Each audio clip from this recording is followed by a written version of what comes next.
आज हम फिर से प्रतिदिन बोले जाने वाले कुछ नए वाक्यों को बोलने का अभ्यास करेंगे।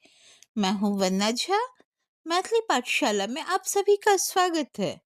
आई हम सब फिर सब दिन बाजे वाला कुछ नव वाक्य सबके बजबाक अभ्यास करबे। हम छी वन्ना झा। मैथिली पाठशाला में अहाँ सब गोटेक स्वागत अछि। अब हम शुरू करते हैं। अब हम शुरू करे छी। मुझे जाने दो, हमरा जा दिया। मुझे खेलने दो, हमरा खेलो दिया। मुझे बोलने दो, हमरा बाजो दिया। मुझे गाने दो, हमरा गाबो दिया। मुझे आने दो, हमरा आबो दिया।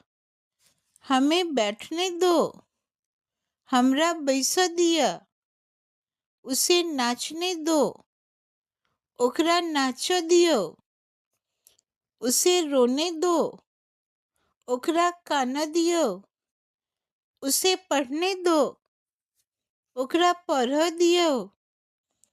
इसे रहने दो, एके रहो दियो। उसे चिल्लाने दो, ओकरा चिचिया दियो। हमें देखने दो, हमरा देखो दिया। उसे छोड़ दो, ओकरा छोड़ दियो। उसे जाने दो, ओकरा जा दियो। मुझे जाने दो, हमरा जा दिया। आज के लिए बस इतना ही। फिर अगले अध्याय में। आई के लिए बस इतने। फिर अगला अध्याय में। धन्यवाद। प्रणाम।